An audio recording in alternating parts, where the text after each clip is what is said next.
Every Thanksgiving morning when we were young, Dad would make us the same offer to each of us 5 kids.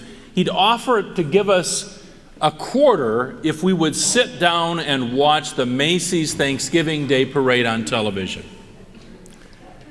Adjusted for inflation, that's like $1 for doing that in today's terms, and it was significant money for a kid. So we more often than not took Dad up on his offer. The 5 of us laid down in front of the TV, chins in hand, and watched the marching bands, the waving celebrities, and the big balloons floating by.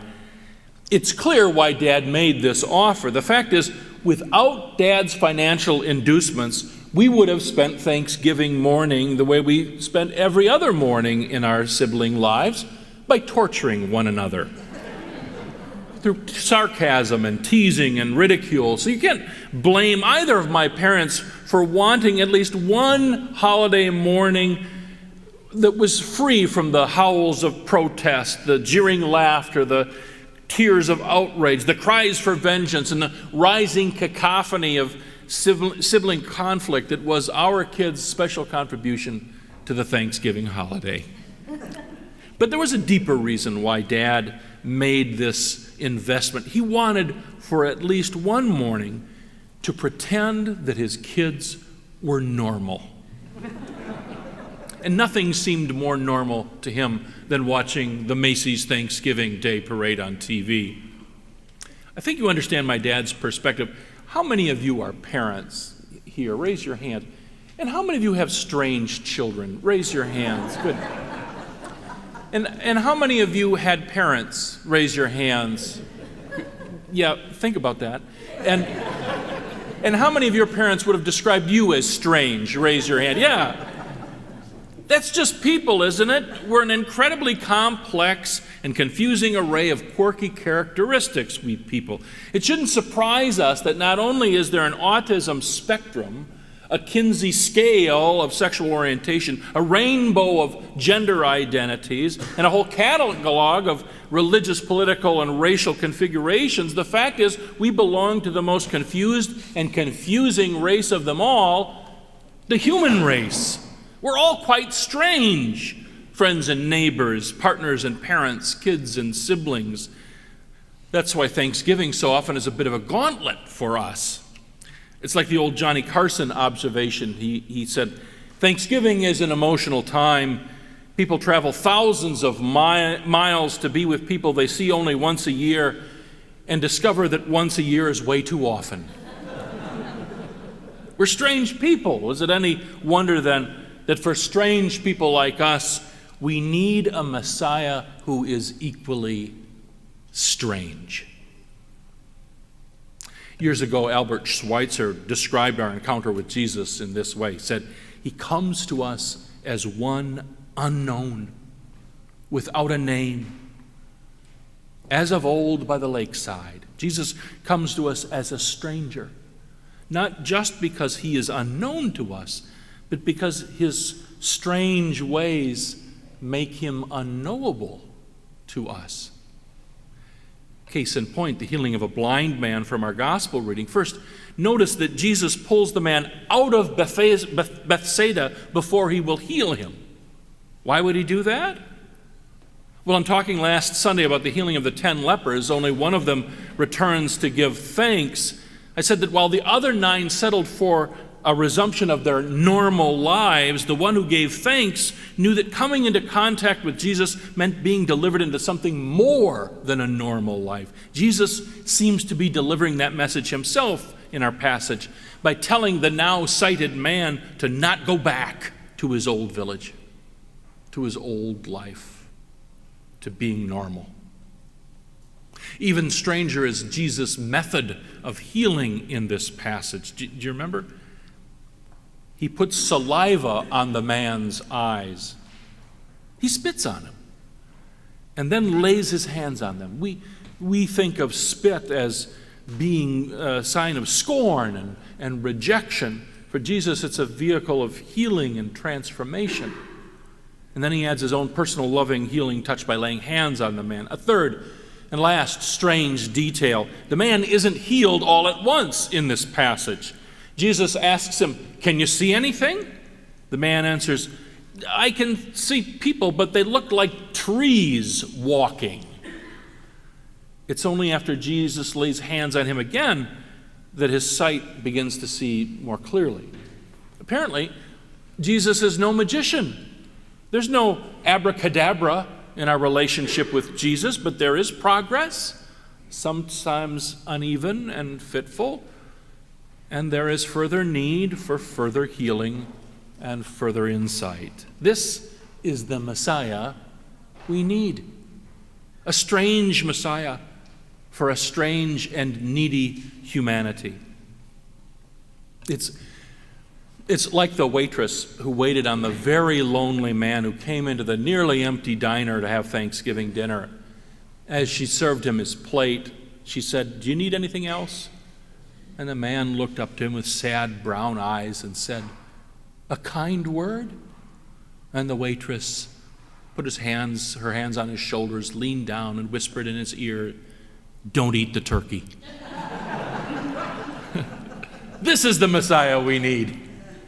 The one who serves us and then redirects us, who takes us out of our lonely places and brings us along with him on the way. So now we turn to Jesus' conversation with his disciples. That's the center of our passage.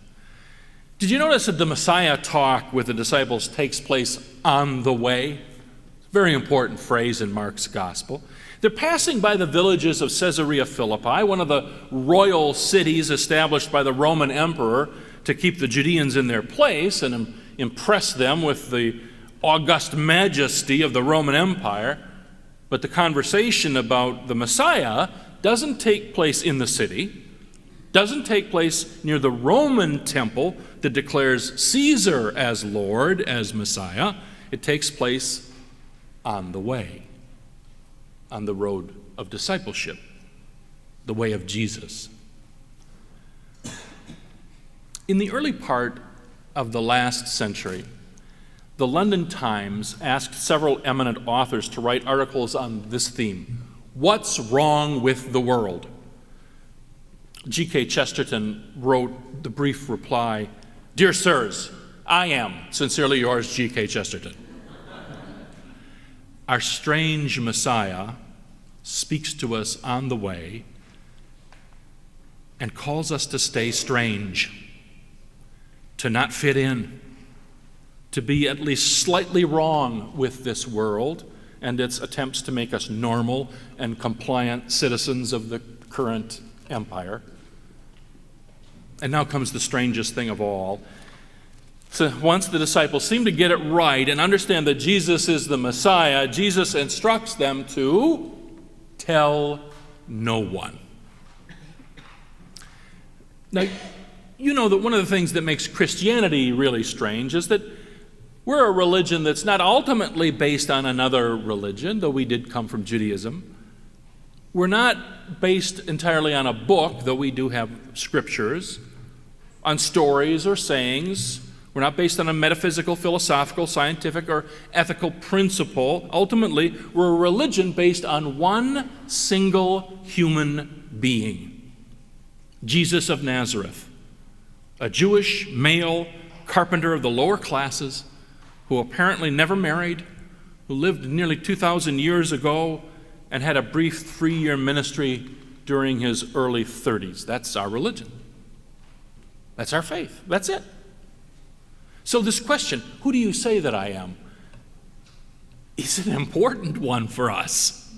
It's one that each of us must not just answer, but live throughout our lives wherever we go on our way. And that doesn't mean we all have to come up with the same answer, use the same words, stick to the same iconic images, but it does mean that the question Peter answers is the one that each of us needs to answer in our own thoughts and in our own heart. But once we've found that answer, or have an answer that we're ready to live with on the way of Christian discipleship, Jesus turns around and asks us to tell no one. Why?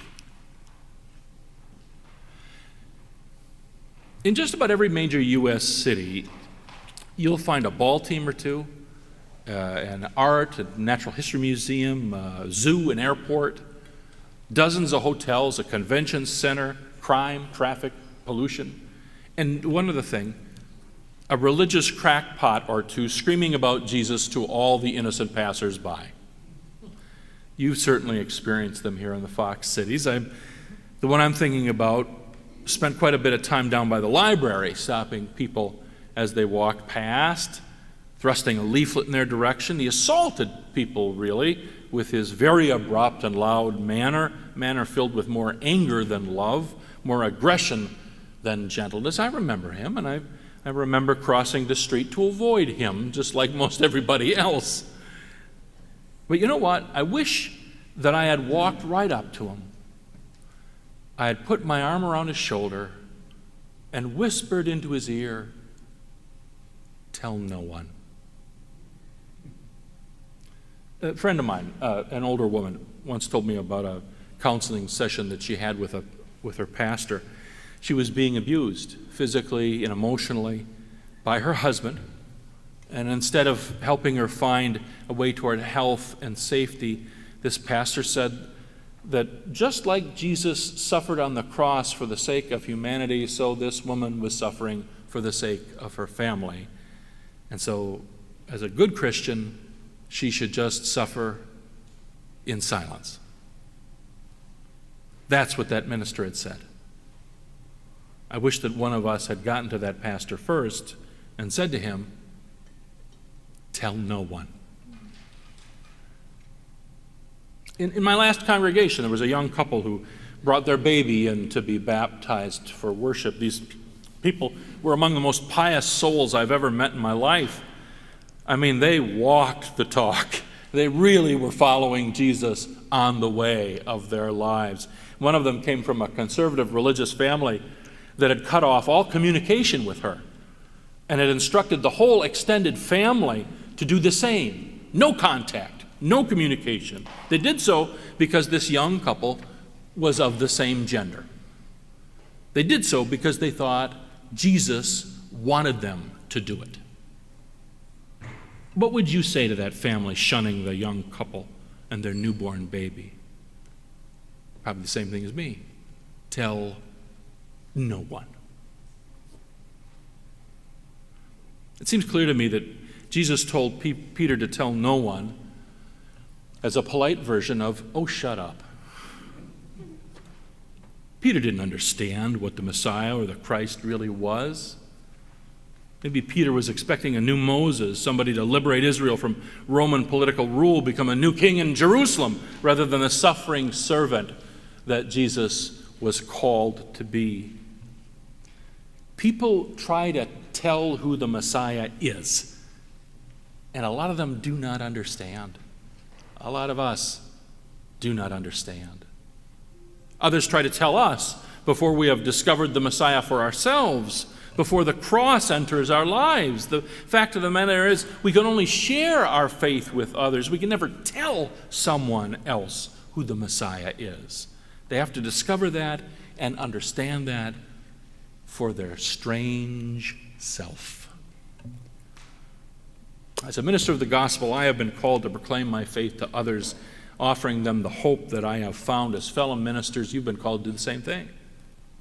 You've been called to talk to folks about the hope that is within you. We live in difficult times, and the despairing people around us are in desperate need to hear our words of hope, our words of faith, to feel the healing touch of Christ's love through us. We can and must share our faith with other people, but make no mistake about it, we cannot tell them. We cannot tell them who Jesus is. We can only testify to who Jesus has been for us. I gave you the beginning of Albert Schweitzer's famous quote. He comes to us as one unknown, without a name, as of old by the lakeside. Now let me give you the rest of his quote. He came to those who knew him not. He speaks to us the same words, "Follow me," and sets us to the tasks which he has to fulfill for our time. And to those who obey him, whether they be wise or simple, he will reveal himself in the toils, the conflicts, the sufferings which they shall pass through in his fellowship. And as an ineffable mystery, they shall learn in their own experience who he is.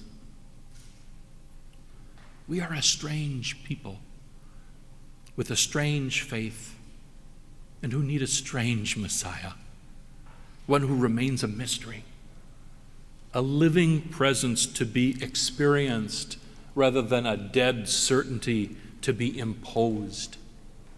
That's the Messiah we need. I hope that if I ever try to tell you the once and for all of the definitive answer of who Jesus was and is and shall always be, that you'll remember the words of Scripture and quote them right back to me. Tell no one. Amen.